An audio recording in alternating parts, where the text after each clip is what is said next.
Hello, everybody, and welcome to the Gaming Lounge Podcast, episode 62. Once again, I'm your host, Sebastian, and as always, I'm joined by Dory.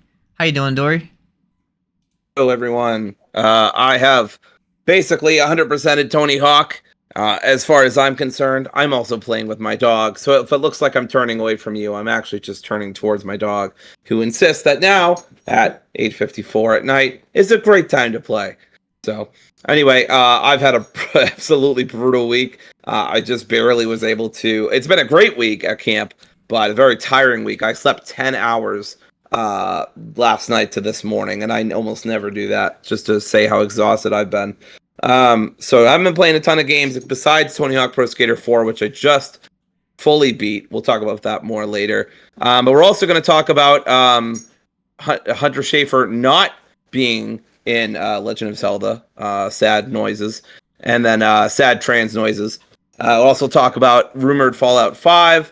And we're also going to discuss platformers and Donkey Kong Bananza, which I'm very jealous that Seb is getting to play, maybe someday. All right, let's start with The Legend of Zelda, the movie casting. So, they revealed the casting of Zelda and Link, and it was a big conversation before, even we got these casting choices, because it got to, the whole trans conversation and all that, on Twitter and things like that. It got ridiculous. People were getting Twitter before we even got into the actual actual news. But they went totally opposite direction of all the controversy, so people just wasted their time. And they chose relatively new actors, actors that haven't done a ton of stuff. They picked Bo Bragason, who is a British actress, and she's in roles like Renegade Nell, the Jetty, and she was in Final Fantasy 15 Kingsglaive. And then they chose Benjamin Evan Ainsworth for Link, and he's a 16-year-old British actor, and he's known for The Haunting of Bly Manor, The Sandman, and he was the voice of Pinocchio in the Disney live-action adaptation. And of course, these roles were confirmed by Miyamoto on social media, and he said Zelda will be played by Bo Ragiston's son and Link by Benjamin Evan Ainsworth's son. I am very much looking forward to seeing both of them on the big screen. Now, did you have any opinion of this casting, or do you have any opinion of the movie, in general? How do you feel about a live action Zelda movie? I mean, I still haven't even seen Super Mario. That's how little of an opinion I have on this. Really? It's pretty good. It's a good movie. It's worth watching. Yeah. Like Mario. Yeah. I mean, I just can't say I really care about this whole conversation. I think I would have cared more if Hunter Schafer had been cast, but even then, I'm not really into a live action Legend of Zelda movie being made in general. I'm not saying it's a bad idea or whatever. Just it's not an idea that personally resonates with me. But that being said, the only thing here mentioned from the media that I've actually watched in terms of these actors is The Haunting of Bly Manor. And I got to be real, I don't remember this kid from Bly Manor. But it also has been a few years since I've watched it. Yeah. So he's a little boy. Doesn't say it. He's the little boy in that movie, in the show. Yeah. I mean, I figured. I vaguely remember a little boy in it, but yeah. I don't have any opinion. I'm sure they're great. I wish we had gotten somebody else, but I don't really care anyway. Yeah.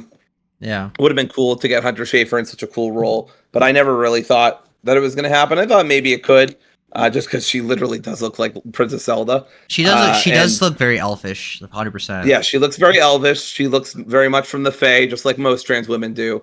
I thought it was perfect. I also believe that she's a huge video game nerd anyway, so it would have been great on that level too.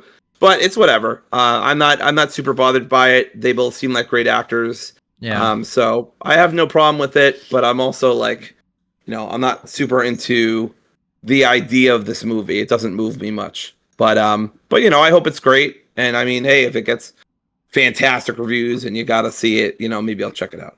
Give me a Majora's Mask movie. I'd like to see that. 100%. I'm in support of casting like relatively new actors overall. Like I like that idea. It's usually distracting for a movie when there's like giant actors playing big roles, and it's like, oh, you're just Will Smith playing Will Smith. Like you're not really Right. the character. But in this case, I'm of two minds. Like I want a live action Zelda movie and I would want a animated Zelda movie. Like I would be fine with either one because I've seen some quality animations that people made on YouTube. Like, do you remember that Majora's Mask animation that person made on YouTube? And Yeah. Yeah. it was stunning. Like it was amazing. And then remember that IGN April Fool's Zelda trailer with the live action actors and stuff? Like that looked great too. I think Zelda translates to live action better than Mario does. Like overall, like I think Zelda I can agree. translate really well. It's a fantasy series, so of course you can do live action Zelda. If there was any franchise in Nintendo owns that you could do live action, it would be Zelda, obviously, right? But it was up to me, and I was like in charge of the studio or in charge of like the decisions of like how I would do Nintendo movies, and I would do like a Nintendo cinematic universe, building up to Smash Brothers or something like that on the big screen. I would do animated. I would have an animated Zelda movie, and if it was up to me, I would adapt Ocarina of Time, and then I would do the sequel. I'd be Majora's Mask. That's how I would do it, personally. Um, but either way, I am interested in this. It's directed by Wes Ball. He did the Maze Runner movies, and he did the Kingdom of the Planet of the Apes, which wasn't the best Planet of the Apes movie in that like new franchise, but it was still a good movie. I really enjoyed that movie. So it's scheduled for May 7th, 2027, and it says it was slightly pushed from its original late March release. So it got delayed a little bit.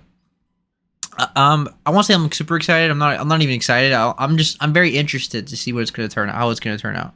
So we'll see, and we'll go from there. All right, moving on to some video game news, which is Fallout 5 has been greenlit. So Fallout 5 has officially been greenlit by Bethesda. It's currently in the early planning stage, so it's not full development. So this is like very early. There's a high-level design document, a one-pager that outlines the game's concept, so that exists somewhere. It says Fallout 5 is going to release after Elder Scrolls 6, and Elder Scrolls 6 is still in development and not expected until around either 2026, 2027, maybe, right? It's been so long since we got the reveal of it. We got nothing on it. And that means Fallout 5 probably won't come out until around 2030 or later. So Dory, how do you feel about this news? I know you're not a giant Fallout fan, but you like New Vegas though, so I think you're on mute. I am on mute because I'm trying to make sure my dog doesn't come through too much. So that's going to happen a lot probably. I love New Vegas. I don't just like New Vegas. I love it. It's probably one of my like newer favorite RPGs of all time. No, it's not really a hot take. Everybody loves New Vegas, as they should. I still want to play 3 and maybe 4 at some point before 5 comes out, which I mean, it seems like I'll have plenty of time. But either way, this is cool. I like Fallout. I don't really like... why am I blanking on the people who are in charge of Fallout? Bethesda. Bethesda, yes.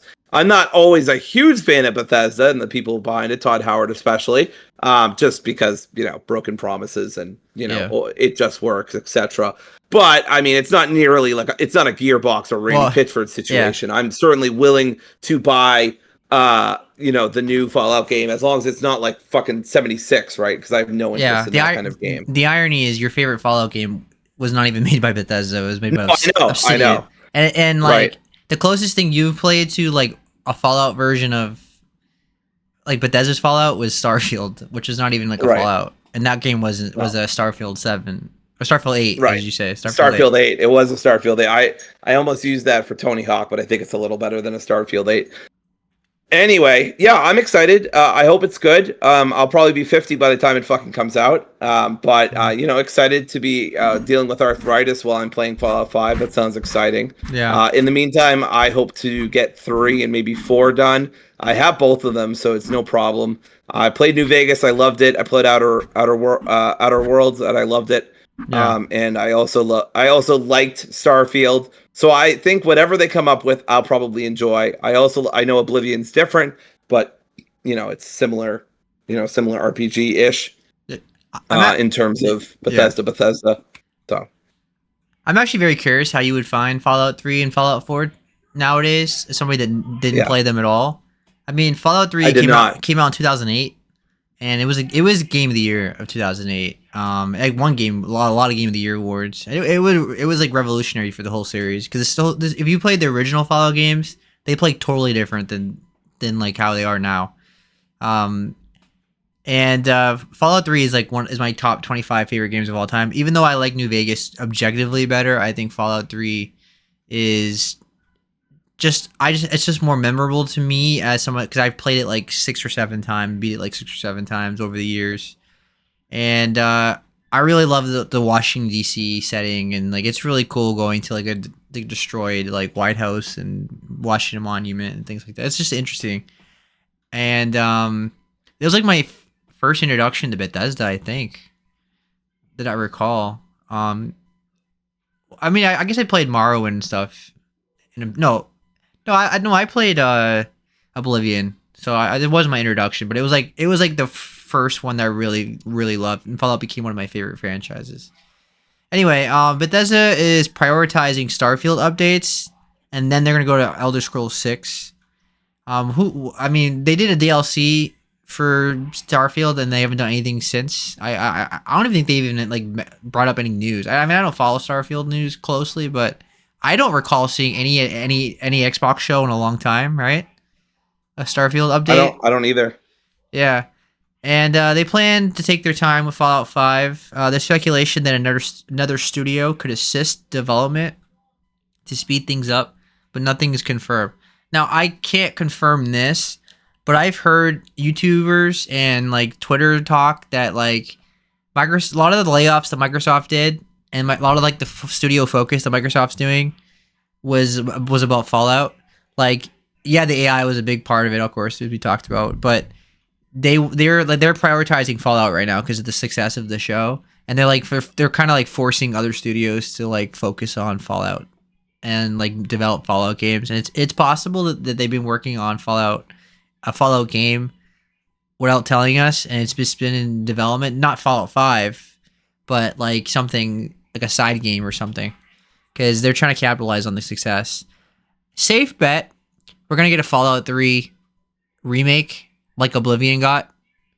So Dory, it's possible that the time you get into Fallout 3, you're gonna play the remake version because it's been talked about. There's a lot of smoke to this rumor that they're working on an Oblivion remake, a version of Fallout 3, and that'd be amazing. That's the other part of me that like kind of keeps me from playing some of these older games at this point. Is like it feels like it always feels like really that a remake or a remaster is just right around the corner. And like I said before, I did enjoy Oblivion, so I never really had to go back and play it. And as I've said before on the podcast, I did play one of the Elder Scrolls when I was younger. I never played Fallout. I don't remember ever touching 3, 4. Definitely didn't play 76. Didn't play New Vegas. So Fallout was just a series. And the original game. Honestly, I don't even know if I really ever heard about it. I don't remember X-Play ever reviewing them or G4 ever mentioning them. I'm sure they did. But it's not something I remember. Because it's a different era. Like when we think of X-Play, right? We think G4. We think of like the PS2 era, like the early 2000s to mid 2000s. Right. Fallout was a big, not big, but it was a good franchise on the PC only, and it played totally different. It was like top down. Your character was tiny. Right. And then Fallout 3 came out in 2008. So like by 2008, I think G4 was over. Or just about over, wasn't it? Like I think didn't G4 end in like shit, you're right. Didn't G4 end in like 2007 or not G4 as a whole. I think it was in general though. X-Play I think ended like everything ended like 2007ish, I want to say. Yeah. That just sounds right to me. I'm not if you can clarify like double check that. Yeah, it looks like the final air date was 2013. So they went for quite a bit. But I also wasn't watching X-Play at that point.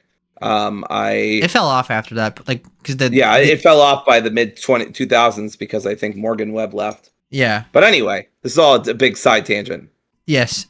So the point is, it's been 17 years, and if Fallout is popular as ever, then Fallout 3 remake just makes the most sense to me. Like if you're working on a Fallout 5 and you need something to fill in the blanks, fill in the space while your people are waiting, then do a Fallout 3 remaster or remake. That'd be amazing. Fallout 4 you could do too, but like I feel like it's too soonish for that. Fallout 3 just feels right. But even if you do play Fallout 3 without the remake, I think I think you'll like it because you've had enough experience with this kind of game at this point, between Outer Worlds, New Vegas, and Starfield, that you know what to expect now. But I think the characters and the writing is way stronger in Fallout 3 than like Starfield, for example. Like I think the storyline is good in Fallout 3. I mean, it's been a while. I'm sure there's some flaws and stuff. I'm going off memory, but I think overall I really enjoy Fallout 3's storyline. All right, and let's move on to that the setting is going to be a different region probably in America. So all the Fallout games take place in different parts of the country. Fallout 3 was in Washington D.C. Fallout 4 was in Boston. I forget where New Vegas. Actually, not New Vegas. I forget where 76 is. I forget where 76. It's always the Boston ones. It's always the Boston ones that don't do as well as the others, right? The same thing is true of Assassin's Creed 3 and also Fallout 4. It's like whenever you take it to Boston, except for The Last of Us, but that's only partially in Boston, so it doesn't really count. It seems like everything goes to shit, which I can confirm from my own life. It's kind of true. Fallout 76 is in West Virginia, because West Virginia and Mountain Mama, all that, the song. Yes, I remember. No, it was cool in Fallout 4. Like, look, you can, because like you're literally in Fenway Park and you can run the bases and stuff like that. Like that's cool. It is pretty cool. That was one of the best parts of Fallout 4. I thought the setting was cool. I thought this setting was cool. I just thought the setting in Fallout 3 is really was just cooler because you're in you're seeing all the national monuments and stuff. And it had a cool Fallout 3 has a cool green tint to it. Like it has a very 2008 aesthetic to it. You know that Gears of War Xbox 360 aesthetic where things were like greenish. You're suddenly in the Middle East or Mexico, no matter where you go, or like everything just is painted over. It's like the Matrix. It's like the Matrix or something. Yep. Something about the 2000s that were obsessed with that. Like the 2000s loved like superheroes that were like stand on a cross and be all broody and stuff. And then you would also have like certain color schemes. Like certain movies would be like totally green and bluish. I don't know what it's something about the tint. They always made. Or remember 2007. Every movie was like super sunny, super like the saturation was really bright. Like watch Transformers 2007 now. Everything is like overly saturated. It was watch Charlie's Angels, with Lucy Liu from 2001, and like everything is so like colorful and like the saturation is just it's like times 1,000. Anyway, and then finally with community expectations, it's been a long wait, and some suggest letting another trusted studio handle development to avoid another decade-long delay. So Bethesda's not the best when it comes to waiting for them. They can really drag their feet, and it takes forever. So, I mean, Elder Scrolls 6 got revealed, it feels like a decade ago, and we've gotten nothing on it. I feel like it's not unrealistic to expect Elder Scrolls 6 next year in terms of like a trailer and like actual appearance at a showcase. I'm like, you got to have some gameplay by now, right? Like, you feel like that's realistic at this point? Like, in 2026, like we should have some gameplay for the new Fallout. No, for the new Elder Scrolls. Like at this point, absolutely for the new Elder Scrolls. Yeah. I definitely think it's realistic. I mean, we've seen a title card and some pretty mountains, and that's about fucking it. That was like a decade ago. It feels like. I think we'll fucking see a Skyrim remake before we see the new Elder Scrolls game. To be quite honest with you, and I don't think that's a hot take. I wouldn't be surprised if we saw a Skyrim remake. I'm actually partly waiting for a Skyrim remake, so I don't have to go back to Skyrim just to experience it for the first time. Not that I'm unwilling. Always happy to fuss road someone off a cliff. But I know enough about Skyrim to make that reference. By the way, I used to make references to Skyrim all the time, Seb. But then I took an arrow to the knee, and oh my God, it was all over. Anyway, Skyrim's gonna be like arguably one of the most like replayable games of all time. There's something about that game that wants you to keep playing it. Like I don't know what it is. Yeah. Like it's in that top 10 of like most replayable games of all time. Did you see that speed run where somebody did BioShock and they pretended that their game crashed and then they did the fucking Skyrim meme and then it went back to the normal speed run? It was No, that's so amazing. hilarious. That's amazing. It was incredible. They trolled the whole audience. Everybody was like, "Oh no, they crashed!" And then it went to the fucking "Oh, I see you're finally awake" thing. So anyway, good shit. Amazing. Yeah. I'm excited for the new Elder Scrolls, especially now that I played Oblivion. I'll eventually either play Skyrim or I'll play the remake. But for Fallout, man, I mean, we might not see it until the 2030s, which is kind of crazy to think about. I might be in my 40s. Oh my god. Yeah. I'll Jesus have Christ. gray hair the time this game comes on. But All right. yeah. Yeah, so let's move on to the next topic, which is Tony Hawk Pro Skater, specifically 4. We talked about, so Dory gave a big impression last week. It was our main topic, and it was mainly 3 though. 4 was the one where people were criticizing this game a little more. I thought, like a lot of reviews were like targeting 4. Now, as Dory and I both said, we don't have like a nostalgia for 4. There's a lot of things we don't remember about 4. Like, so it really doesn't matter. So Dory's looking at this objectively from what she played this year. So go ahead, Dory. Yeah, I do want to give some closing thoughts about 3. I will say I jinxed myself by saying that unless something severely changed, I wouldn't have anything else to say about 3. Well, heck me running. One of the hardest challenges in the game, I think actually probably the hardest, is like a stunt challenge that you have to do on the last level in 3. It sucked because there's no checkpoints between each stunt. And once you get all 3 stunts, you have to go over to a totally different part of the map to get a gold medal to show that to complete the task. And you don't get any checkpoints throughout all that. So you have to hit all of it perfectly and then get the medal and hopefully still have the time. Because if, for instance, you get 3 out of 3 and you run out of time getting to the gold medal, guess what? You got to do it all over again. So that sucked. Hated that. But, similar to boss fights in a generic shooter game, I'll give Tony Hawk a pass for one pretty awful. Also designed by Iron Galaxy, by the way, not in the original. So Xena, would you stop it? Are you kidding me? How did you even get that? The fuck? All right. Sorry about that. You can keep that in or not keep that in, whatever is funnier. Anyway, so I said she'd be a menace. I meant it. Anyway, on to 4. So, and modifiers could have helped me with some of it. I kept forgetting that the modifiers existed. They kind of tuck it away into game options and then modifiers, and some of them are helpful for your challenges, but a lot of them, it's like a mixed bag. Some of them will help, some of them won't. Anyway, I have a general issue with this game, which relates to the Gauntlet challenge I just mentioned at the end of 3. I don't like that when you have certain goals that require multiple things in one run, like get 4 of these or get skate or the stunt challenge. It doesn't save per goal achieved. You know what I mean? Like it doesn't save. Like if you get 2 out of 4 and you run out of time, when you start the map back up. And I know this is like it's supposed to make it tougher. It's supposed to make it more of a challenge. I just wish at least give me the option to remove that. Because it did make the challenges feel a little tedious at times. I'll be using that word elsewhere too. But like sometimes it's like I get 3 out of 4 of something and I run out of time and I'm like, fuck, like I got to do it all over again. And obviously it was already challenging enough to take me over 2 minutes. So, anyway, that's like a larger overall point. I know that, again, that's just part of Tony Hawk is giving you that 2 minutes to get SKATE. And you don't get checkpoints, but I just felt like a more modern mod or whatever would have been nice for that. But it's not a huge deal. It's just something that annoyed me as I started to play 4.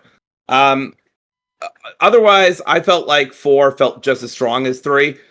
Some challenges remained frustrating, like wall riding 2 buses on London was just excruciatingly difficult for no fucking reason. The secret tape on the last level of 4, which I won't spoil, but it's a really cool final level. There's also a shout out to Neversoft, which I thought was very well done, in very good taste, and is actually how I got my 6 score for that level. So that was very good. It's very tough, and I'm not really sure exactly how I got it, but I did manage to eventually get it. The big issue I had with Tony Hawk Pro Skater 4, ironically, is the level that's on the main menu screen, or the big like picture that pops up with Tony Hawk on it. And he's in the water park level. Now, I don't know, maybe this is just me and my laptop sucking, but it played the rest of the fucking thing fine on basically maximum settings. So I have to think that the water park level is specifically bugged, because I had a lot of audio issues. It would slow down the music. It would make everything stutter. I looked online to see if this was happening to anybody else, and I couldn't really find any answers. So I just kind of bared and grinned it, grin and bared it, whatever. I just kind of white knuckled through it and just dealt with it. It sucked, but like it was just one level. So I don't know what was going on. It was just like whenever I got near water, all of the audio would just be a mess. So I don't know what was going on. I wasn't gonna keep. The problem was I was in a weird spot where it's like I knew it was just affecting this level. It wasn't a general thing. So I'm like, do I just take the time to fix this issue when it's just going to affect this level and I'm never going to play it again? Or do I just, bear and grin it and just go through it and just get it over with? And I just picked the latter because I couldn't find any easy solution online. So that was annoying. Didn't like that. That sucked. I think that the competitions in this game are a lot easier than the skate parks in 1 and 2. I have gotten gold every single time first try. And that's not a brag. I absolutely abuse manuals. And maybe I put together a couple of tricks here and there. But generally, I just manual into manual into manual. And it's just gets me gold. So I don't know. I was happy, though, because that part of 1 and 2 is really frustrating for me. Maybe they overcorrected and made it too easy. I don't know. The soundtrack's still hidden for me. Here's some other cool songs from the soundtrack. Collard Greens, Ultimate, Boys in the Better Land, North North, Precious Stones, shout out to Mastodon, East of the 405, and King of the Beach, all great songs. I want to also mention that Tony Hawk commented on the soundtrack himself, kind of defending it from people who were upset with it. And I like his reasoning, actually. I completely agree with it and think it makes a lot of sense. So basically what Tony said was, look, I know some people are upset that we cut out a lot of originals and that we didn't include a lot of stuff from the original games. For me, and this is me paraphrasing, but basically, like, he says that, okay, I can get some quotes now, but he says it was a collaborative process, not solely his call. It's what I think fits and what I'm interested in. And I did manage to throw a couple bands in that I was stoked on. Love that he says stoked on. Fontaine's DC Idols. I also picked songs by artists that were already in the game, but a different song. He says, not everyone agreed with that decision, but I feel like let's keep it fresh. And also, here's help discovering other music, Hawk continued. In the beginning, that's what people expected out of it. Once the soundtrack became such a prominent part of the game, people were like, okay, what are you going to throw at us now? Almost like an underground radio show.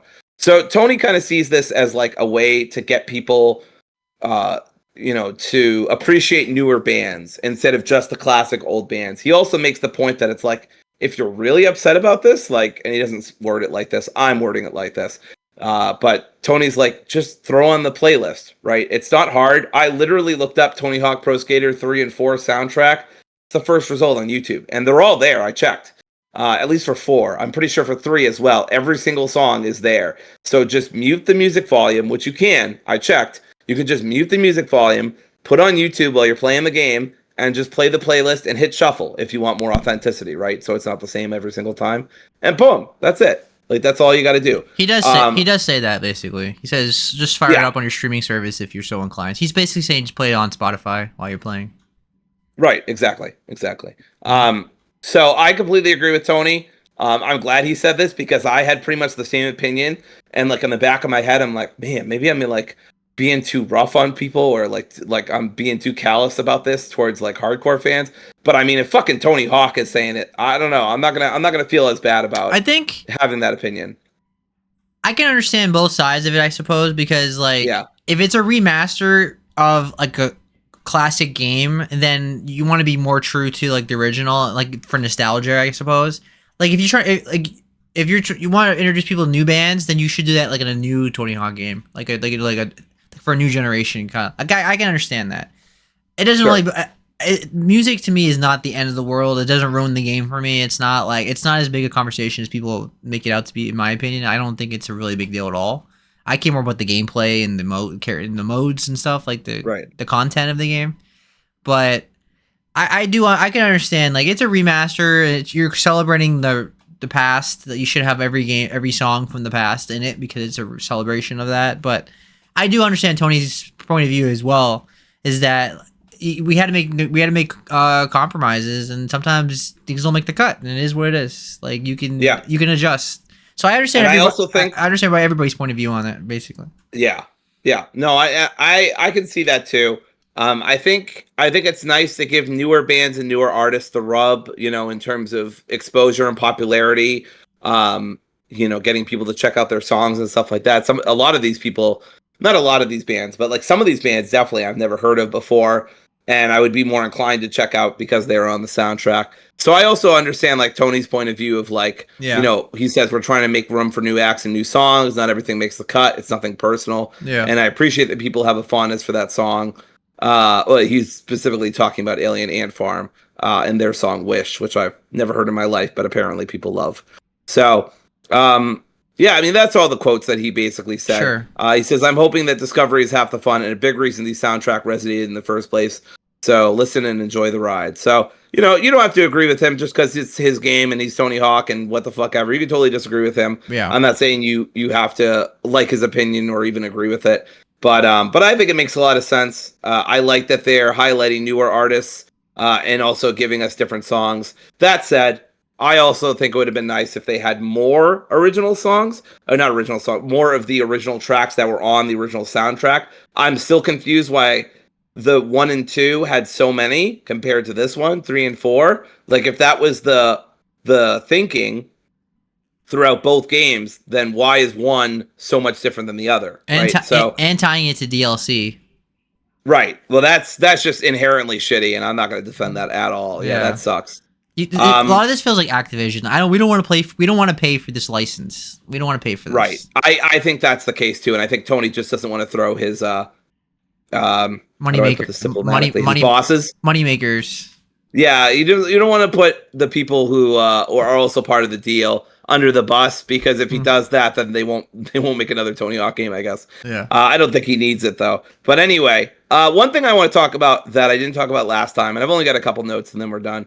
But the game gives me fucking anxiety because the way I play it, I'm there to complete goals. And some of these goals are really challenging. So when I'm just about to start a new level, I get anxiety about, like, am I going to be able to complete all of the goals? Am I going to be able to do this? I don't get anxiety with a lot of games unless, like, I'm doing a specific challenge run or I'm trying to do. But even with speed runs, I usually just lock the fuck in and, like, I just accept whatever happens, right? Yeah. So I don't know. It's a unique experience for me because I don't usually get anxious when I play games. Unless, like, I'm, like, really close to dying and I'm just about to win, or something. Like, it's gonna be a very specific scenario. Yeah. But in Tony Hawk, I'm, like, in a perpetual state of anxiety. Like, am I gonna be able to land this trick? Am I gonna be able to get this challenge done? But is that a negative? Is it because the challenges are so unforgiving that it's not fun and you just, like, it's anxiety inducing, or is it just because you just don't know what to expect? Or is it both? I think it's because I don't know what to expect, and because I'm expecting that kind of challenge, at least at one point, that's so tough that I can't nail it. And then all the other challenges will, have not been worth it or whatever. Is it a negative? But is it you could say this a negative, or like over? I think it's mixed. I think it is a negative in that I don't appreciate feeling the anxiety, but it also shows in a weird way that I care about the game and I want to beat it. So, I mean, it's not a straightforward negative by any means. I just wanted to be honest that this is an emotion I feel sometimes when I'm playing it.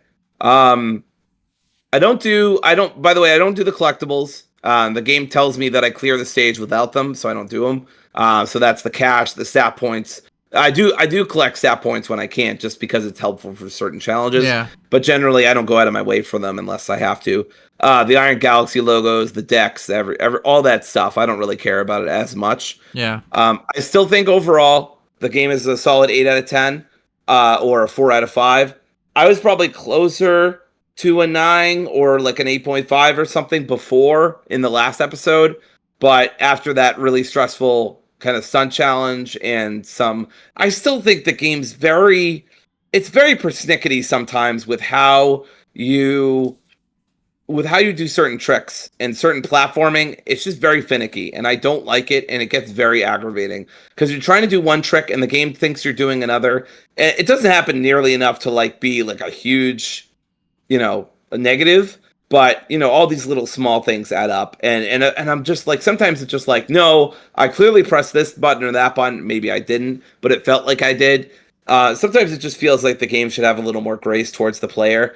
So it can be frustrating to like try to grind on one thing, but then your character decides to grind on a totally another thing, and it completely ruins your setup. And again, you only have 2 minutes. I mean, you can change it to 5 minutes and 60 minutes and all that stuff, but I never did that. But either way, it's a great game. Highly recommend playing it on Game Pass first and foremost, if you can play it anywhere. It's a super solid game. It's pretty much just as good as the last one. I hope they make a new one, and I hope that they add some modifiers, make platforming a little easier. Because at its core, Tony Hawk's kind of, and this isn't really a hot take or anything, it's basically like a puzzle platformer, right? In a way, right? Because you're jumping and moving around. We'll talk about platformers actually in a little bit, but Yeah. you're jumping and moving around and trying to get to certain locations. To collect In a certain way. To collectathon. So, but you're skating. It's a collectathon. It's Spyro 3. Right. Yes. I mean, in Spyro 3, literally, because Tony Hawk was so. That was my favorite. I think that was my favorite mini game from that game. God, I remember skateboarding for a long time when I played Spyro 3. But yeah, Tony Hawk was so popular that Spyro and a couple other games I think started imitating it. But yeah, great game. Go play it. Check it out on Game Pass if you can. But if not, I recommend buying it anyway. Yeah, I'm gonna get it. I'm waiting for a sale. Activision games always drop in price, so I'll get it then.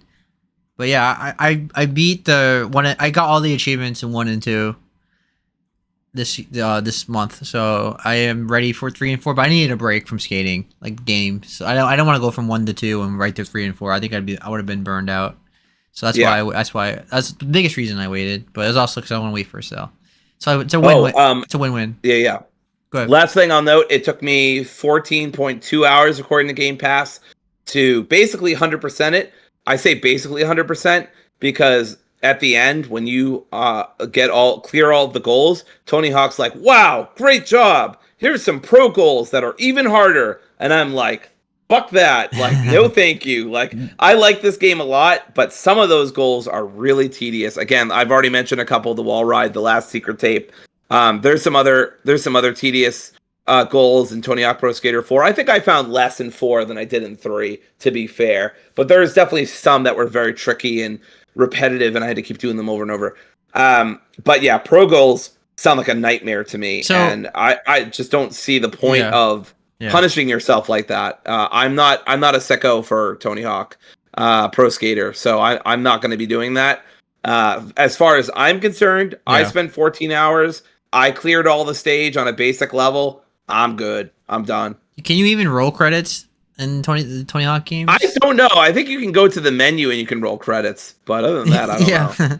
I beat the game. Just hit the credits button. Yeah, just hit the credits button. Yeah. Any percent. Pad your stats. Just go to the main menu.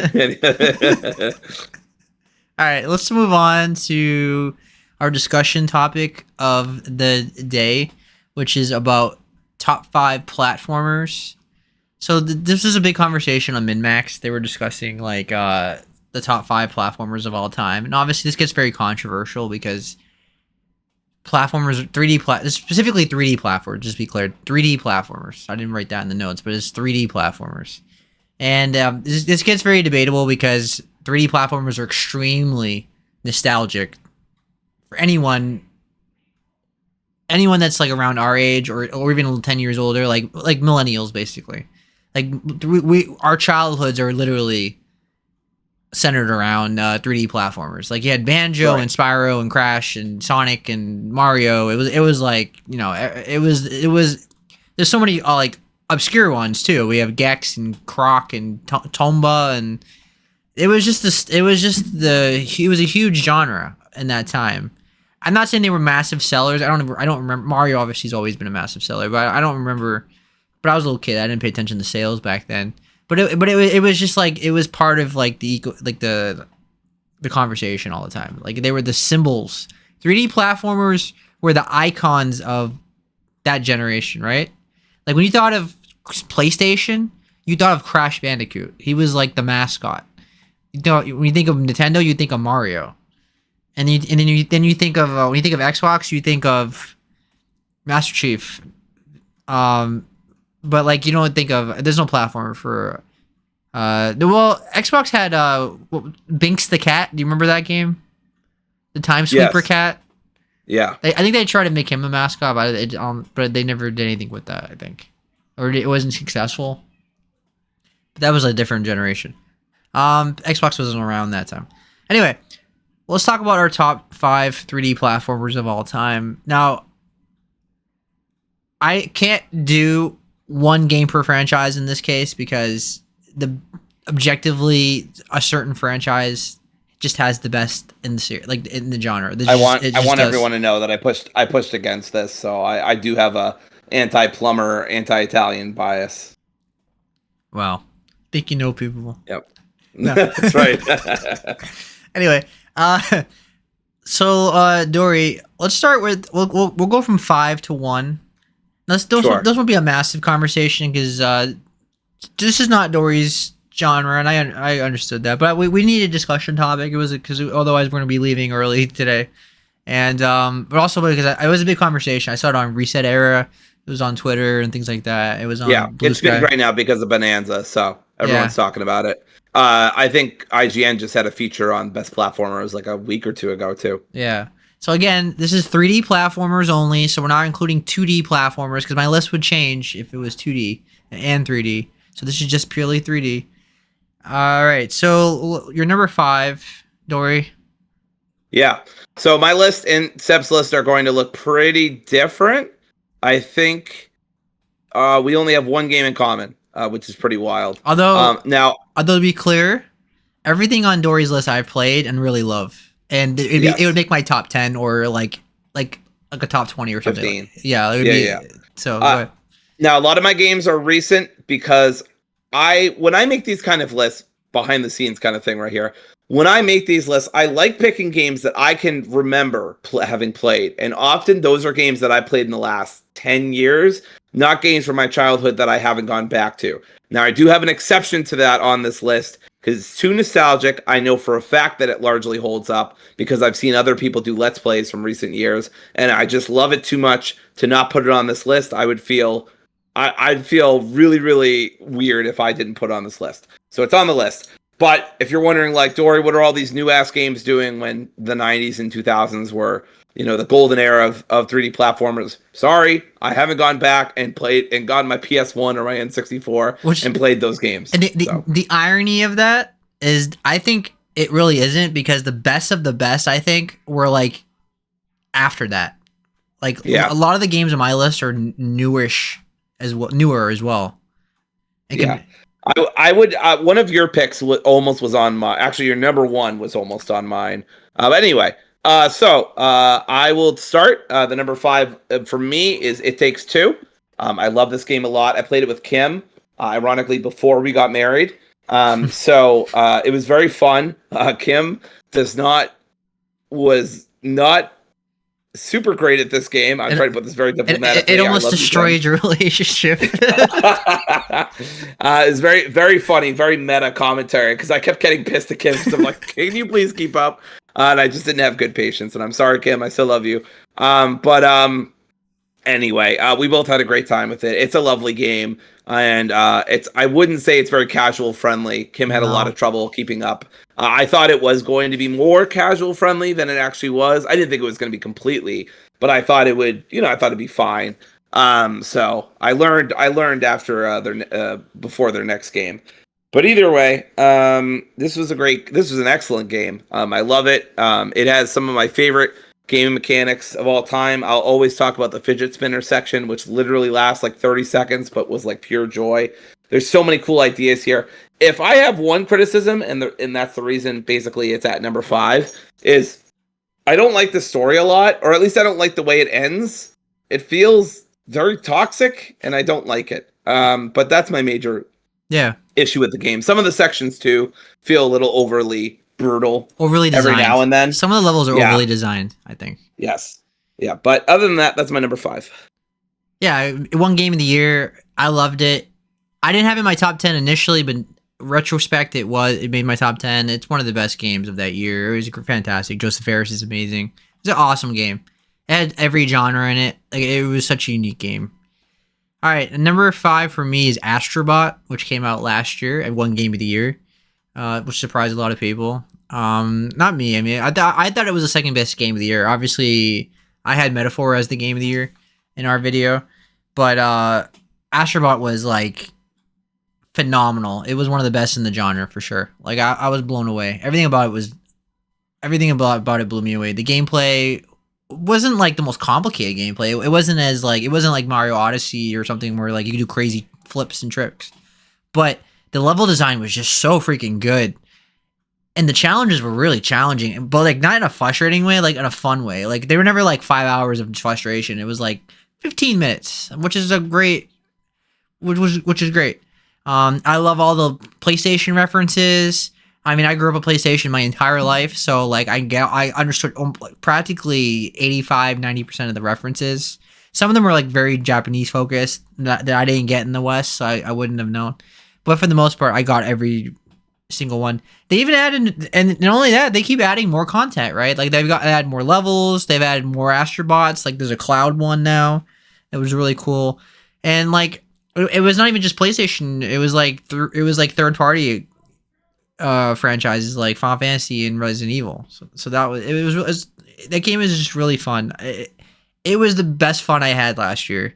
Even though it wasn't my game of the year, it was game of the year until Metaphor came out, but it was my most fun game of the year for sure. Like I had the most even though it wasn't long, I got the platinum in like 8 hours. I had a blast. Like I was so excited for the future of Astrobot. I love Astrobot. I have a plush. Like they're the mascot of PlayStation now. Like I just love the Astrobots. So, all right, number 4, Dory. What's your number 4? Number 4. I think if we hadn't done or if we had done the 1 per franchise limit, I wouldn't have had It Takes Two. I would have instead had this game, and probably I would have put in I don't know, Seb's number 1 or maybe his number 2, one of those games. But anyway, Split Fiction. Seb and I just played it last year. Was it this year? No, it was this year. Oh God, it was this year. It's a Game of the Year contender for this year. Yes, it is. It's this year. Absolutely, it's this year. I want to say February or January. It was like February. I think it was February. It was February or March. But anyway, excellent game. The reason it's above the other one is just story reason. I also think it's more refined. I'm not saying the story is like amazing. It was March. But I felt like it had a more satisfying conclusion to it than the other one did. Yeah, it came out in March. And March, yes, like the first week of March. First week, yep, that makes sense. I agree with you. The storyline was better than It Takes Two. I thought the story was one of the best parts. It was like surprisingly good, and deep. Yeah, and it was emotional and had great music with it too. Absolutely, and that ending sequence that Seb and I did together, one of the best I've ever seen. So yeah, just an incredibly good platformer. Only a couple of sections as opposed to It Takes Two that felt overly punishing. Generally speaking, was almost always very fair with its checkpoints. True. So love Split Fiction. Excellent game. Yeah, there was a couple sections again over designed, and I thought some of the sections dragged a little bit. Like the level could have been cut a little bit. The game was like 14 hours long, which is really long for this kind of game. Like, we played it. It took us a while. Yeah. But I'm with Dory. Like it's my top 5 game for me. Still, it was a lot of fun. It probably will win Game of the Year like It Takes Two did, because It Takes Two was like a lightning in the bottle. I thought, like, even because Split Fiction has a lot of tough competition this year as well. But I love Split Fiction. It's one of the best games of the year, and it's fantastic. Joseph Fares is like one of my favorite people in the industry. He's making quality games. And I loved that. Was a great game. It wasn't just it was like the final, like for example, the final level was one of the most unique things I've ever seen in a video game. Dory, remember that? Like the Yeah. final, I like yeah, it was I just insane. mentioned it. Oh, you Yeah. did, you did. Okay, so it was like insane, but it was also like how it blended science fiction and fantasy so well was such a cool concept, and it should not work, but it does, and that's what blew me away. All right, number 4 for me is Banjo Kazooie. Banjo Kazooie is one of the most beloved '90s games of all time. I love Banjo Kazooie, and it's a collectathon, right? It's a you collect a bunch of items all around in different levels. What makes the game so good and unique is I thought the level design in that game is incredible. The music in that game is incredible. Like Yes. practically every song in that game is iconic. For if you're into video games, I mean. And Banjo's a lovable character, and Kazooie is a great character. The sound effects, the way they talk, is iconic. I still do it, the sound effects myself. I just love everything about that game. And it's challenging in comparison, like Mario 64 or something. Like Banjo Kazooie is harder. It makes you think. It questions you. Like there's one area where you have like the board game, and you have to answer questions and a time limit and stuff like that. It was a challenging game for a kid, I thought. I played it again on the Xbox One on Game Pass, and it didn't age well, unfortunately for me. But I still have to put it on a high list because it's so good for its time, and In what ways did it not age well for you? the way it moves the camera, Yeah, it feels that's dated. fair. It feels dated. It feels like Nintendo 64 era. I wish they do a remake so badly. Yes, this game is 100% deserving of a remake, like more than any game. Update the visuals, update the controls, update Yeah. the camera. I thought Don't fight dogs. the visuals I think are good. Like even today, like obviously Yeah. it's an old game, but I think because it has a cool art style and stuff, it holds up really well. It's just the way it plays. Unless you're like a speedrunner, they make it look easy. I think it's not it's kind of not going to be accessible for kids today. Like my students today couldn't play Banjo Kazooie. They wouldn't like how it plays. Unfortunately, it's a different era.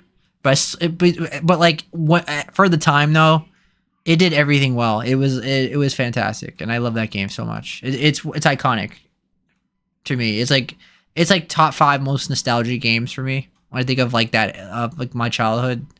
Not even like my childhood, my early childhood, like my beginning era of video games. You know what I mean? Like when I really started getting into video games. All right, number 3, Dory. Number 3, you're tearing me apart. You're rifting me apart. Anyway, sorry. So Rift Apart, which was a Ratchet and Clank game. I love it. It's the only. No, that's not true. I played the 2016 remake, which was also great. I loved. Is my video still on? Yeah. Okay, it's not showing for me for some reason. That's Yeah. okay. So Rift Apart, great game. Super fun. There I am, and just very fun to go around, shoot things. The story was very basic, but again, I'm gonna keep using that word. Fun. Yeah. It's comedic. There was a heartfelt story in there as well, which I really appreciated.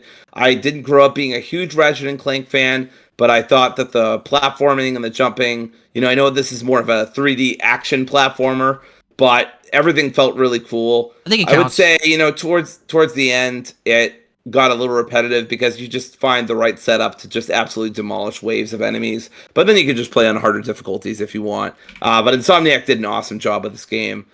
This was a really great time, and I really enjoyed it. Especially as somebody who hadn't played many Ratchet and Clank games before.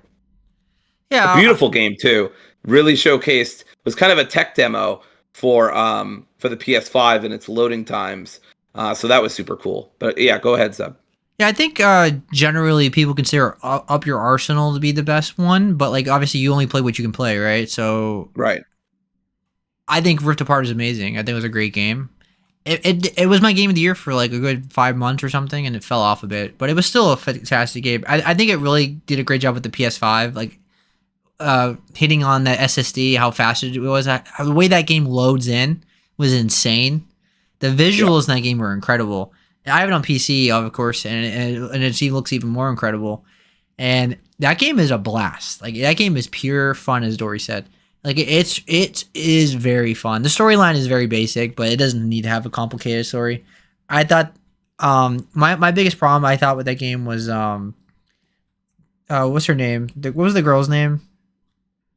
Rivet. Rivet. My problem with her was that she played exactly like Ratchet. Like they could have mixed it up a little more. But otherwise, I had a blast. I really loved that game. That was a great game. I've played the older Ratchet games, but I can't say I have a giant love for Ratchet. Like I didn't play them all like to completion or anything like that. I was always meaning to, but I just never got to it. All right. So number 3 for me is Super Mario 64, which is this is where my list of where my objective list and my subjective list differ. Subjectively, Mario 64 is like top 3 game of all time for me. Like it is my very first video game that I remember playing. It is like my first console game ever when I was 3. Came out in 96. I was 3 years old. I probably played like something like, I don't know, Putt Putt or Jumpstart Kindergarten or something first. But like in my memory, Mario 64 was my very first game of all time. And it was the very first like 3D platformer, right? It was like, it revolutionized the whole industry, how the camera works. And it still holds up. Like Banjo-Kazooie has some control problems. 64 has its issues too, but 64 holds up really well.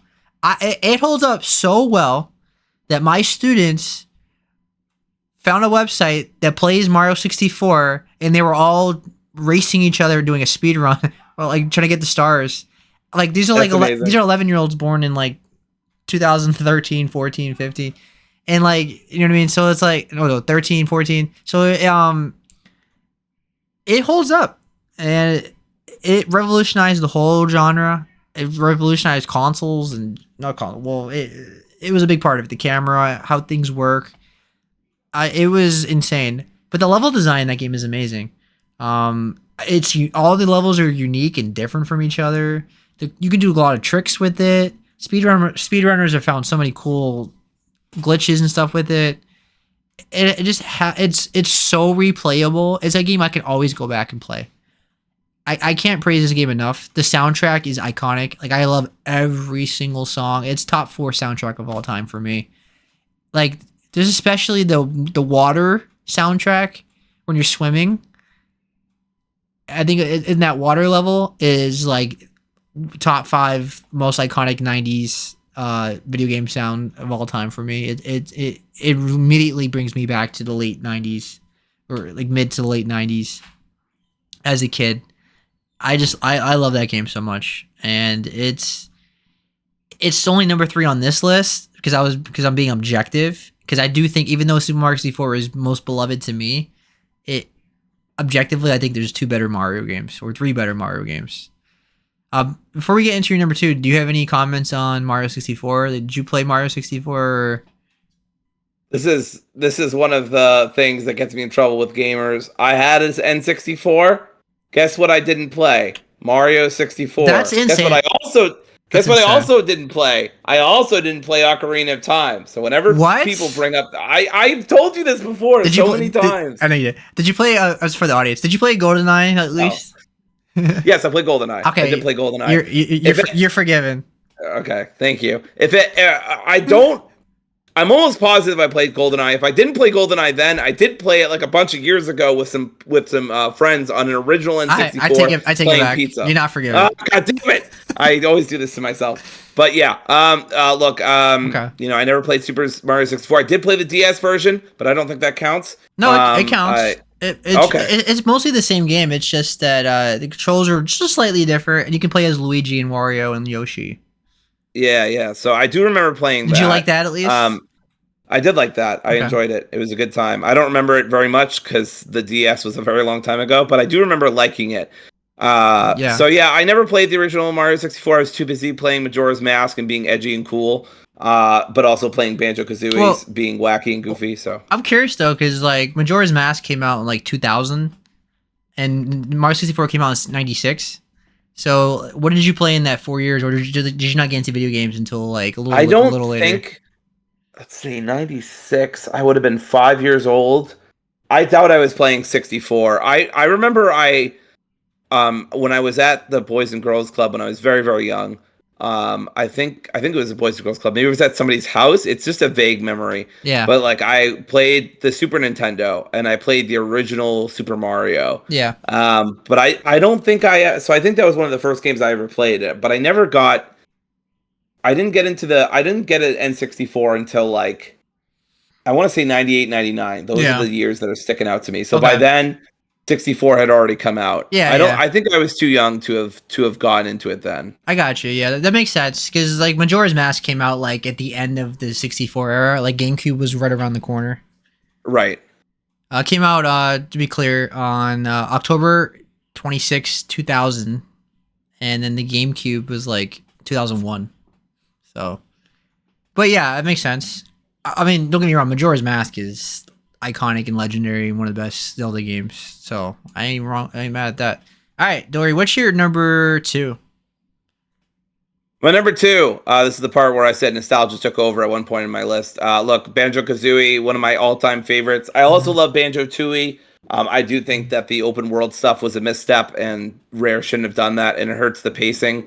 I still think Banjo-Tooie had a lot of cool moments. That final boss fight with Grunty Mm-hmm. is just absolutely brilliant, even though it's way too challenging for a kid's game. It is. I'm not So really hard. sure what they were thinking there, but it is very cool. But either way, Banjo-Kazooie is what we're talking about. This is a classic. I love the platforming. I love the music by Grant Kirkhope. I love the atmosphere. I love the banter between Banjo and Kazooie, of course, as well as their mole friend. I love the little secrets that never really came to be. The ice key, of course, and all that other stuff, the stop and swap. There's just so much good shit with this game that I have associated with it. I'd be remiss if I didn't put this on my list. And it rhymes, so it must be true.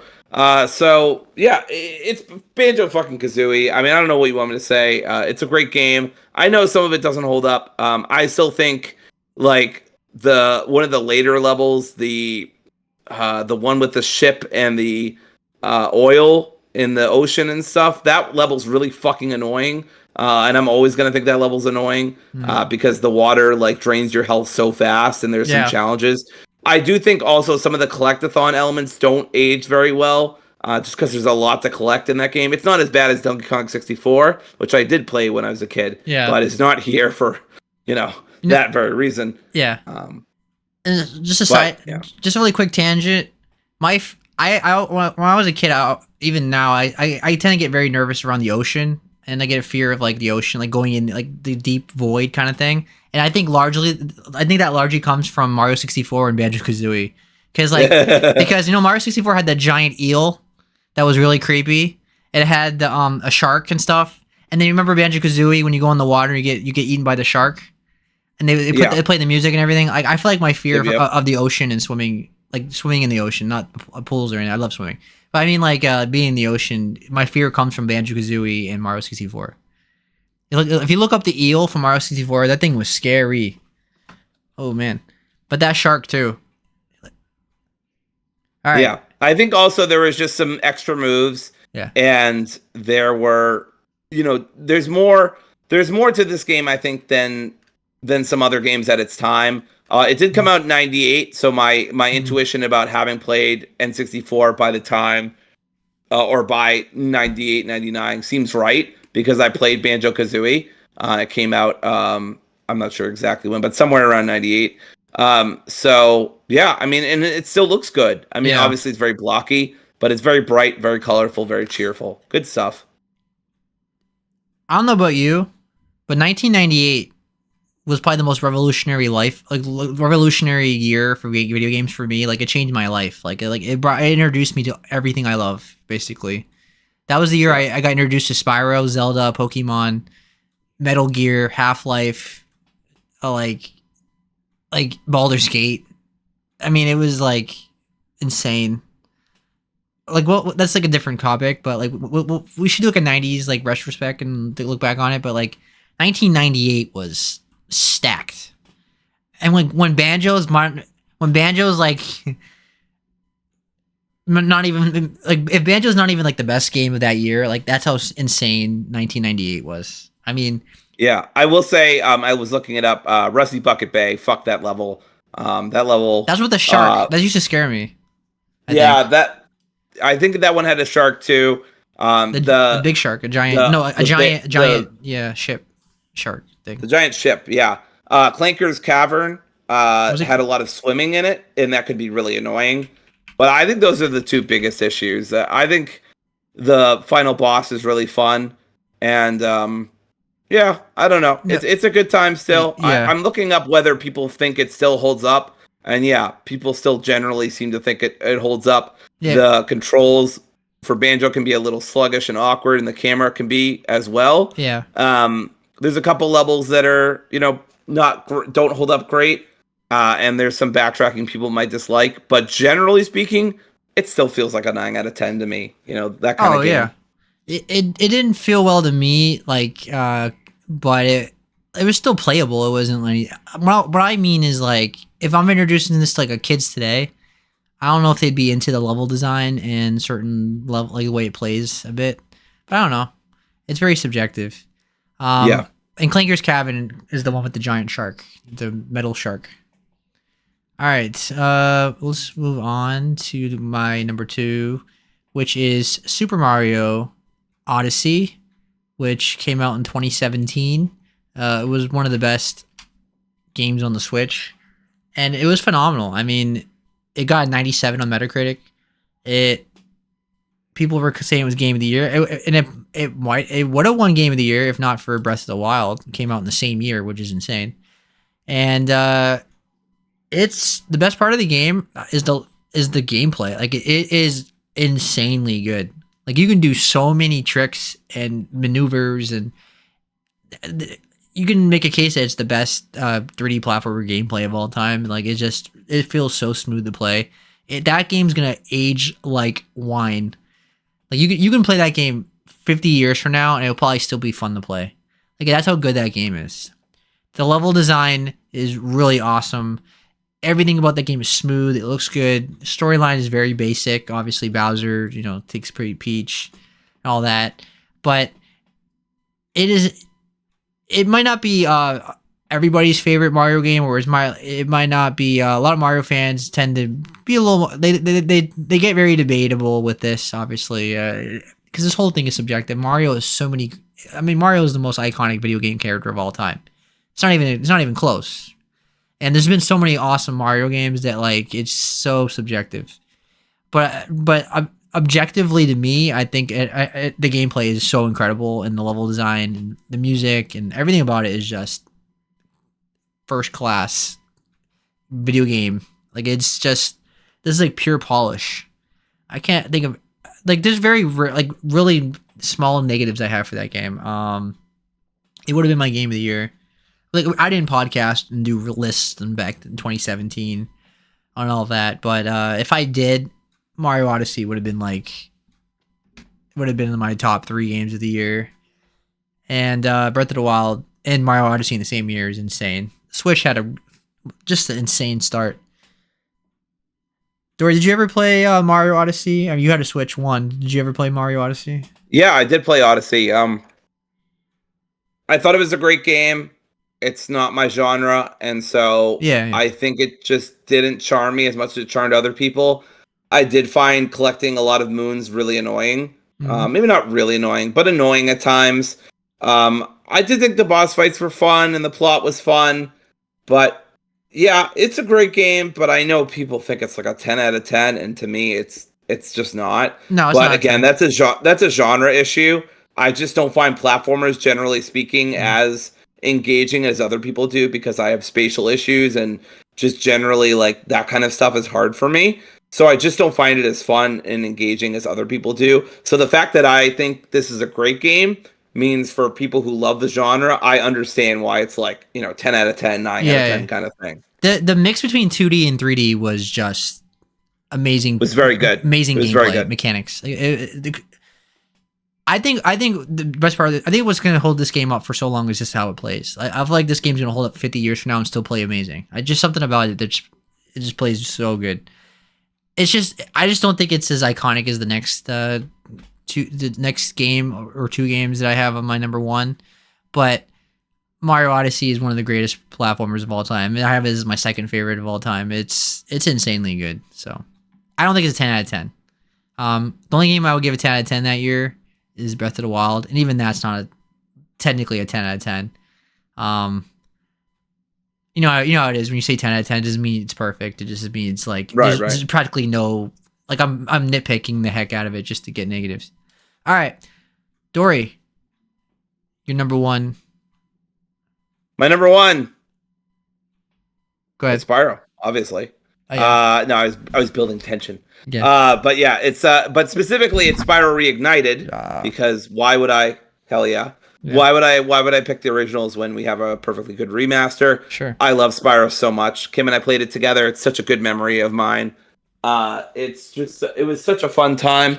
They clearly put the most love and effort into one, and not as much into two or three. So if like you point a gun at my head and tell me which Spyro Reignited game to pick, first off, you're crazy. How did you get into my house? Where did you get that gun? Yeah. That's absolutely wild. But also it's Spyro 1 because that's the one they put the most love into. That's the one they put the most time and effort into. I think it shows. I don't think the other two are radically worse or anything like that. I just think it feels like that. And I think a lot of people also felt like that. For me, Spyro 1 is the most iconic. But like I probably had my favorite Spyro game is probably the second one. Crypto's, was it Rage or Revenge? I think it was Rage. Ripto's Rage, was it? Ripto's Rage, yes. Yeah, it's been so long. But I love that one like the most. Yes. But the first game is the most iconic because there's something about collecting all the dragon statues, like breaking them all out.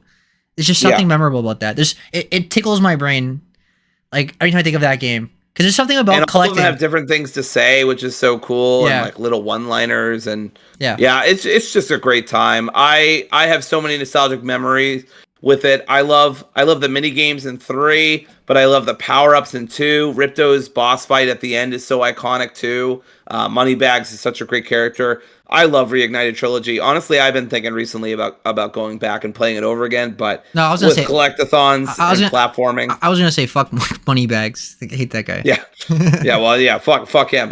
Luckily, the speedrun skips him, so fuck you, Moneybags. You're unnecessary. You're not getting shit. Yeah, you ain't getting shit. I will say though, it is probably, maybe this is a hot take. Hot take, dragons. One of the best payoffs. Wow, there's another unintentional pun. Thematically, of like finally like barbecuing Moneybags to shit at the end of Spyro 3 after he's taken all of that goddamn money from you. I will say that is incredibly satisfying and probably one of the best payoffs over a 2-span game that I've ever seen. Yeah. But yeah, Spyro's awesome. Go play the Reignited Trilogy. I love it a lot. I don't like Activision, but I love Spyro enough that I'm willing to look past it. It goes to show you how quality my top 5 was here. That like Spyro didn't make it, but I love Spyro to death. Like I've always had a love for dragons my entire life, and I was huge in the dragons, especially as a kid. And it was like Figment and Spyro and Charizard and things like that. Charizard's not even a dragon, unfortunately, but dragon type. But Spyro was just it was iconic. It's one of the best games of the 90s for me. It was so fun to play, so fun to collect things. The level design is awesome. I love the gameplay. And as Dory said, all 3 games have something different to say. They're all fun to play. What can I say really? A Reignited Trilogy is a must play if you're into this kind of genre and franchise. It's really good. They did an amazing job remaking those games. I would say though, in like the third game, there's some level designs like decisions I don't like. That feel very tedious. I dread playing the third game in some parts compared to the other games. It gets really annoying sometimes. So there's something about the first game that's like the simplicity of it that I like them really well. But Dory, when it comes to like the third game, there were some parts of it that were like very tedious that were like annoying to play. Like I always dread it when I play the game. Which parts was that? No, there's like certain levels where you had like escort missions. You had to get escort of a character, and they would walk really slow and that kind of thing. It was very annoying. When I replayed the Reignited trilogy and got the platinum, it was like the third game. I was like, I wasn't having as much fun playing as like a kangaroo or different characters as much as like the first two games. But that's just me. But it was still a good game. It's still a good game. Anyway, I remember it being super fun to play different characters, even in the Reignited, and also I will say that towards the end, the extra bonus level that you get for getting 120% or some shit, that skateboarding level, the amazing. the snowboarding level lives in my fucking nightmares, dude, because that held me back from completing the game till I was an adult. It was incredibly wonky and really frustrating. Yeah. But as an adult, when I finally got it, it was very satisfying. But yeah, fuck that level. Yeah. I didn't mind changing the character. It was just like I just didn't like certain parts of. There was like certain levels where you had to like escort people, and it was really. And the boxing was frustrating, wasn't it? If I remember correctly, the stuff with the Yeti. Do you remember if that controlled well? I feel like it didn't. I have to replay. I couldn't tell you. Okay. Even the I couldn't say either. Even the Reignited trilogy, I haven't played that in like 6 years. I haven't played it since it came out. Yeah. When did it come out? 2018. So like 2020. Was it 2019? Was it? Is it really like 6 years old? It doesn't feel like it is. It came out 2018. Oh, 2018. Holy shit, 7 years old. God damn. Yeah. So I'm nostalgic for that. I have to go through that again when I have the time. There's just so many games to play right now. Anyway. Yeah, for sure. Let's get to my number one, which is I'm cheating because it's a tie, but it's Mario Galaxy 1 and 2. Because I think they have the same exact score on Metacritic, and it's very subjective. People like 1 better, people like 2 better. But the point is, the Mario Galaxy games are like magical. Like those games, you play them and you just know this is like game of the year. It's like when I first played Baldur's Gate 3 or something. You just know there's something about that game is just on another level than every other game around it. Like that's how good Mario Galaxy 1 and 2 are. Like it's just something about it. It's like legendary. It's just icon. It's masterpiece. Like that tier. The only a few games hit. Like that's the pinnacle of like the Wii generation. I think like that was the greatest games of that generation on Wii. The gameplay is phenomenal. The level design is amazing. The soundtrack, the characters, everything about that game is iconic. I still don't understand how they have not put these games on Switch. The first game is on the Mario Collection, and it was like for a limited time. Do a proper Mario Galaxy like remaster of 1 and 2 and put it on the Switch too, and I'm there day one.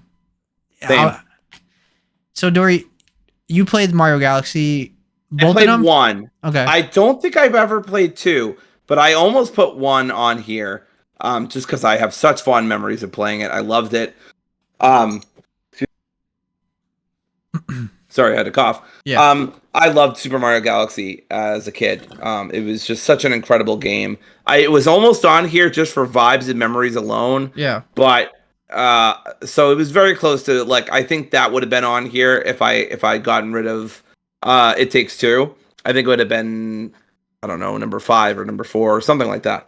But yeah, I remember it being awesome. But also I haven't played it since it came out. Yeah. So I don't know. Yeah. I mean, I don't want to say I don't know, right? Because like I can't imagine it's gotten that much worse since it came out. No. But at the same time, I didn't fucking buy that limited Disney Vault bullshit, 1 and 2 nonsense that they did. So I don't know. I haven't played it in a long time. That's why I didn't put it on my list. Just lack of confidence. Sure.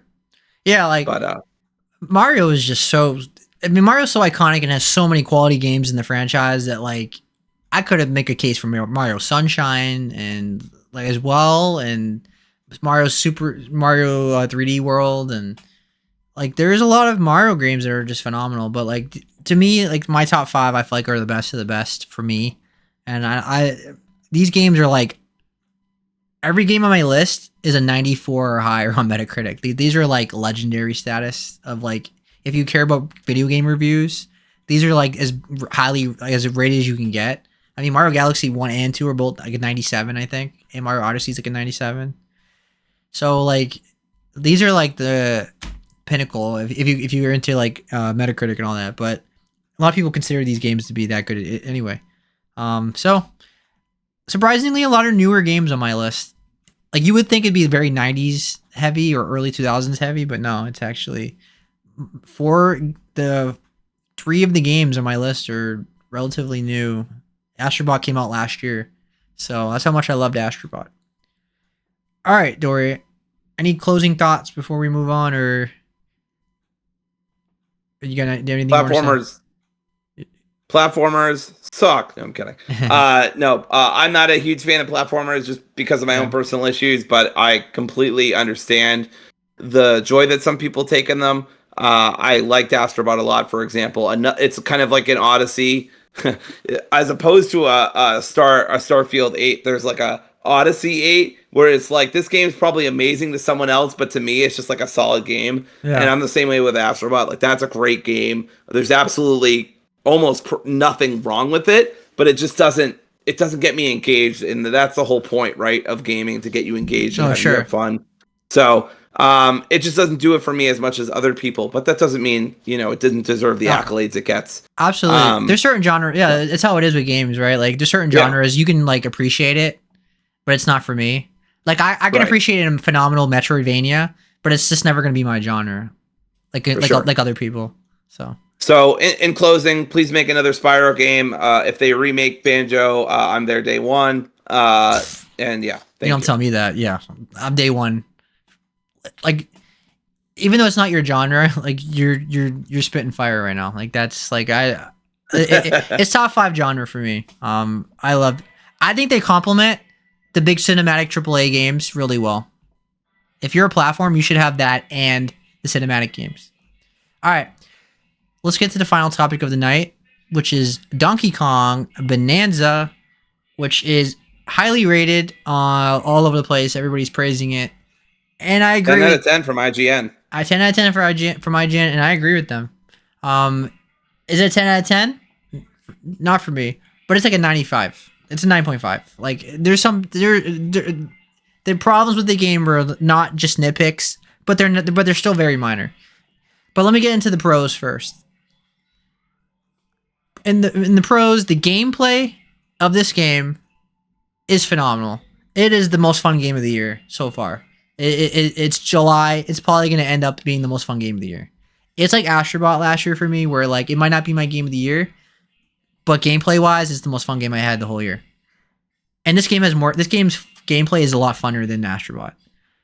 The smashing of everything in this game is so amazing and like fun to do. You can destroy the entire level and spend hours just hitting everything and destroying everything, and it's so addicting to do. I really love that design, and there's treasure everywhere. You can smash a random section of the level and there'll be like a random chest there. I don't know if it's randomly generated or not, but it's like everywhere. It's like they thought of everything. And there's like so many layers of one area. Like there's like a whole secret section of the level that they don't tell you anything about. There's no door or anything. It's just like you just discover it by smashing something. So the gameplay in this game is so freaking good. It's a 3D platformer. Don't get me wrong. It's not like it doesn't revolutionize 3D platformers. It doesn't move like Mario Odyssey where you're doing crazy tricks and all that. But the gameplay in this game is so good that like most people are going to absolutely love this game just from gameplay alone. All right. In terms of the visuals, it's very beautiful. Each world feels distinct. You have jungles, you have shimmering caverns, you have industrial factories, you have volcanic zones. There's a really unique landscape in this game. The lighting and the textures in this game are fantastic. Like this feels like a Switch 2 game. This feels like next gen Nintendo. All right, this looks phenomenal. It plays in 4K on my TV OLED television. This feels like Nintendo finally made the next step. Donkey Kong, his new design is so good. He's so much more expressive, even though he doesn't really talk that much outside saying "oh banana." Outside of that, he expresses himself so well through his face. Everything he's saying and thinking. He gets angry really with like Pauline and stuff. He gets really happy. He gets like he falls like when he's like in love with something. His face, he's like hearts in his eyes. Like it's so good. It feels like a Hollywood movie, like a Pixar movie kind of thing, come to life. Like it feels like they clearly got inspiration from Donkey Kong in the Mario movie and wanted to make Donkey Kong like that, and that's why they're making a Donkey Kong movie as well, animated movie. And I can see that because like this Donkey Kong is so fun and expressive. I really enjoy him, and the performance in this game, for the most part, it's a very polished game. I'll get into the negatives with like the frame rate at times, but this game is very polished. This is like Mario Odyssey, where it's like it's clean, it's magical, it's just pure polish. Like there's nothing glaring. There's no characters falling through the map. There's no like crazy bugs, crashes. There's no like the typical things you expect from open area, open section games, open world games. Like this is clean. I mean, it's the same team that made Mario Odyssey. Gameplay wise, controls really good. The movement is very precise. The jumps feel good. The rolls feel good. The ground slams feel good. Every action feels intentional. Everything feels really nice. The levels are all, like I said, they have variety, and some focus on speed, some focus on puzzles, some focus on vertical like climbing something vertically. There's vehicle segments. There's the minecart sections. There's mini games. There's 2D platformers that like to have reference to like Donkey Kong series, the Donkey Kong Country series. I mean, the worlds are all full of collectibles and bonus rooms and alternative exits that alternative exit reward. They all get through exploration. There's so much to do in this game. Like this game can either be 20 hours long or it can be 60 hours long. It's all on you. But it's just pure fun. The soundtrack is a great mix between all of like a new songs and nostalgic songs from all the Donkey Kong games. There's so much unique. This soundtrack is phenomenal. One of the best soundtracks of the year. And replayability. This game is going to be one of the most replayable games. You're going to see this at GDQ. A lot of people are going to be playing this 50 years from now. This is like on the level of Mario Odyssey. Like this is like marquee must-buy game of Switch 2. Like this is a hell of a start. Like this is as close as you can get to a 10 out of 10 or a 10 out of 10. And I fully support that. Like it's that good in the positives. Like I think it's so much fun to play and look at, and yeah. So Dory, do you have any questions about the pros before I get into the negatives?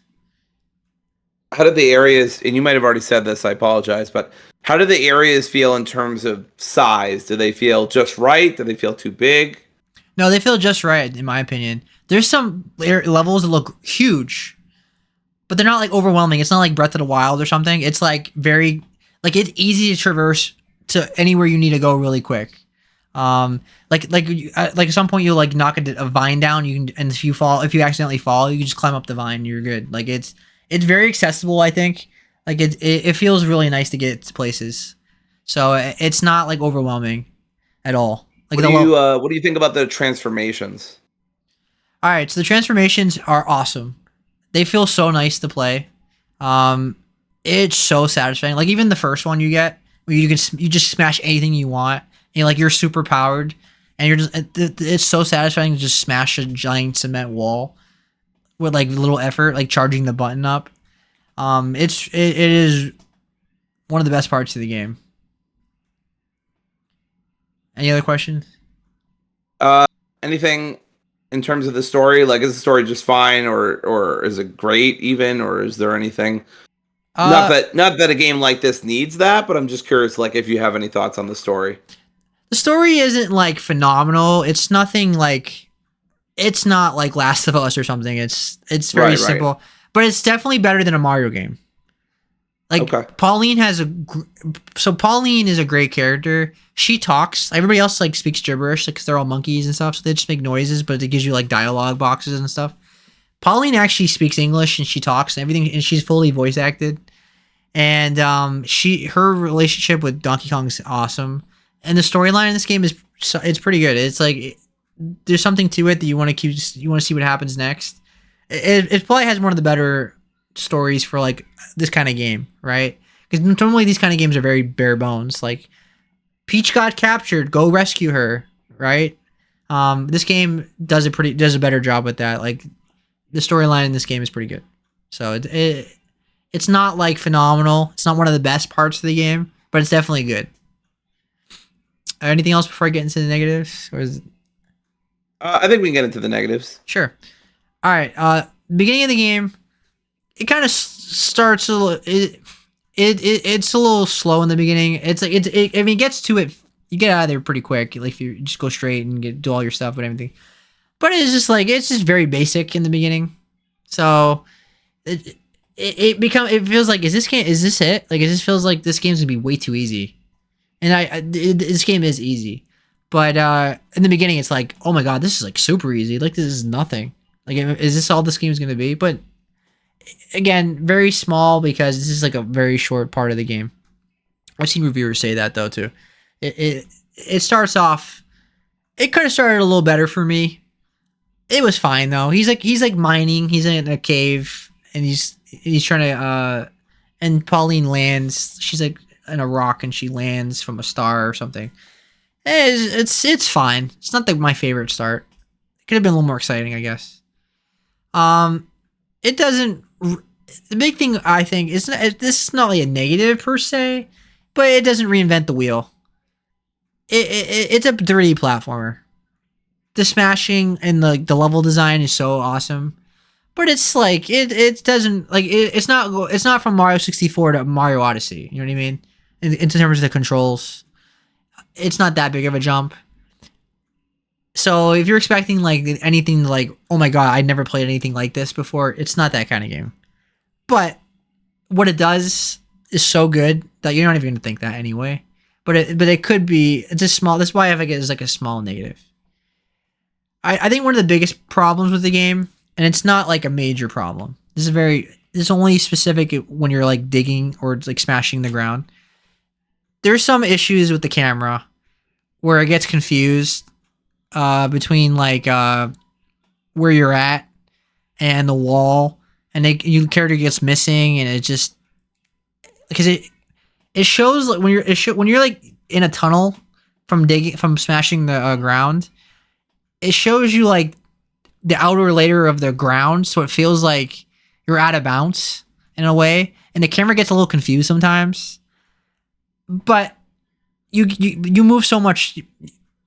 You move so much that like you get out of it pretty quick. But there's some times where like you can't even see your character because it's showing like the dirt or the sand in front of you. So like you have no idea where he is, and all you get is like a faint shadow. But again, it's really easy to get out of it, so it's not like a major complaint. So, but it's definitely one of the biggest issues in the game. Not a major issue to me personally, but if you're a big Donkey Kong fan, I have so far Diddy, Dixie, Cranky, and all them. They're not really major characters in this game at all. They're just kind of minor characters. So if you're expecting like variety, like what you're like playing as different monkeys in this game, you're not gonna get that really. It's not like Tropical Freeze where you can play as like different characters and stuff, or the Donkey Kong Return series, you play as different characters. It's basically Donkey Kong and Pauline, and I have no complaints with that. But just be mindful of that. I think the second most, my second biggest problem with the game, but again, not a major problem. The bosses are very basic. Mechanics are super simple. This feels like a kid's game in terms of like the easiness. It's really like I haven't died at all, not even remotely close to it. because you have like a heart system like Zelda, but like each heart, you don't lose the entire heart from getting hit. You only lose a section of the heart. So like it's so difficult to die in this game unless you were really like doing something crazy and like not paying attention or something. But it's easy, and the bosses are like they're just easy. I have no issues with this game and the difficulty. Like it's a I don't want to say it's a joke because it makes it sound like it's bad. It's just like the boss design in this game are not great, I think, so far. And the main bad guys, they're okay. I'm not like super into them. They feel like a typical 3D platformer, you know, where you fight they have like the boss, and then they have like the 3 side bosses around him, and then like each area you complete an area and then you fight the boss.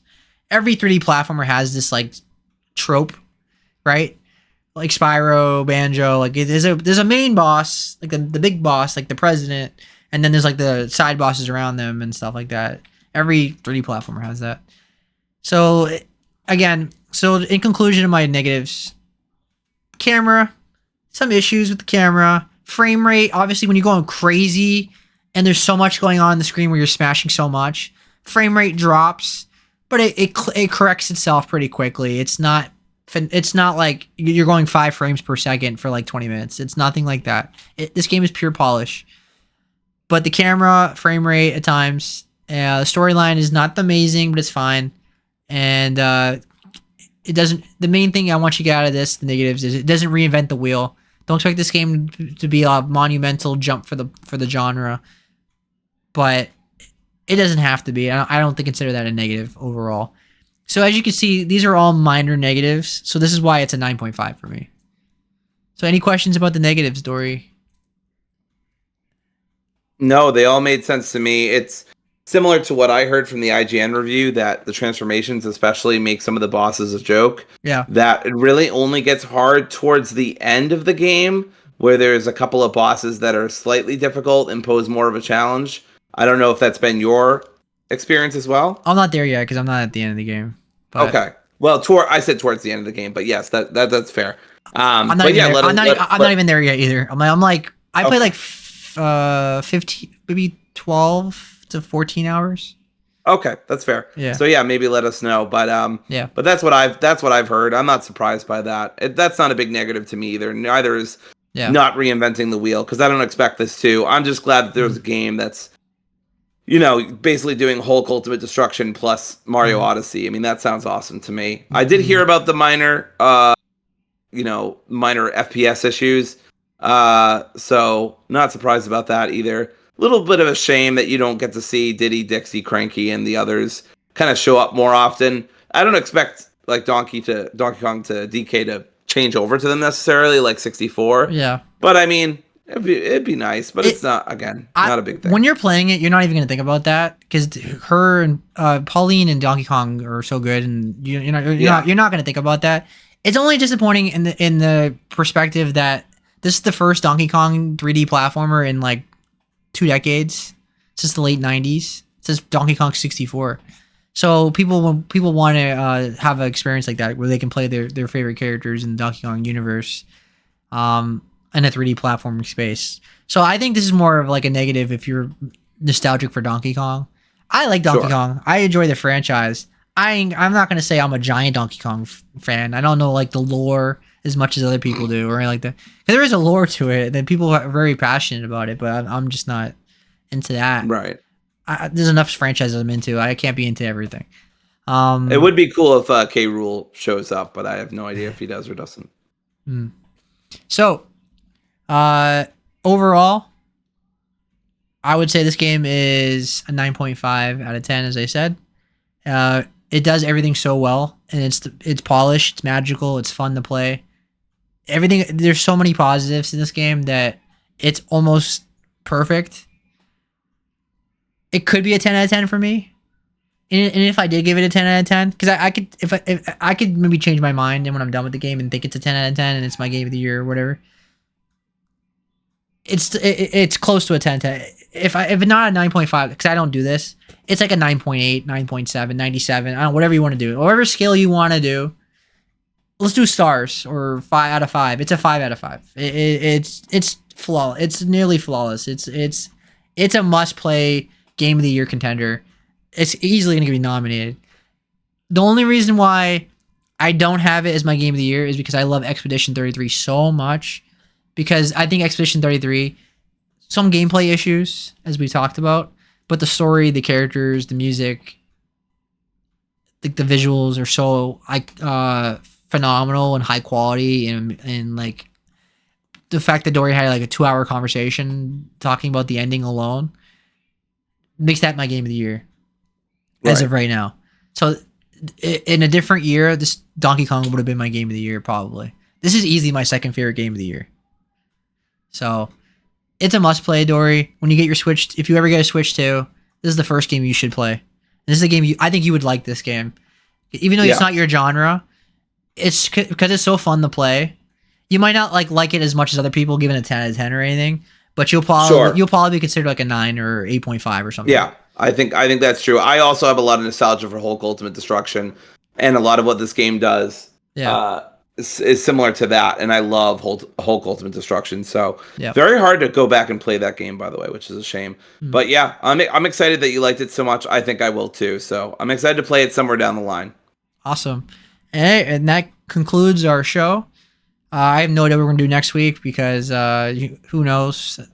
I think July kind of dries up. I mean, July is almost over at this point. Like the time we record next week, July will be at the end, and then we have to gear up for August, which is going to be crazy. Yeah. Yeah, Wu Chang is coming out, so I'll next week. So I will have some impressions of that. Yeah. I also want to very, very briefly mention I tried the Sea of Stars DLC finally. Yeah. I found my save file, which is on Game Pass. I don't remember playing it on Game Pass. I thought I played it on Switch or something. But anyway, I didn't like it. It was very overly challenging all of the time, and way too many puzzles. So, and I didn't find the story very motivating. I love Sea of Stars. I think it's a really great RPG. But personally, the DLC didn't click for me, which was really sad. I was really looking forward to playing it. It's awesome that they gave it away for free. But I just wanted to briefly mention while I'm thinking about it that I gave it a shot, gave it like a couple hours, and just too many puzzles, challenging combat all over the place. And like, that's fine once in a while, but it felt like everything was do or die. Yeah. Like it felt like if you made just a few mistakes in any battle, you would die. Yeah. Which I get. It's post-game content, right? So I understand that, but for me, just made me cumulatively kind of bounce off. But I hope other people go check it out. It's free, so there's really no reason not to. Give it an hour of your time, see if it clicks. But yeah, just wanted to briefly talk about that. But I'm excited to play Bananza down the line.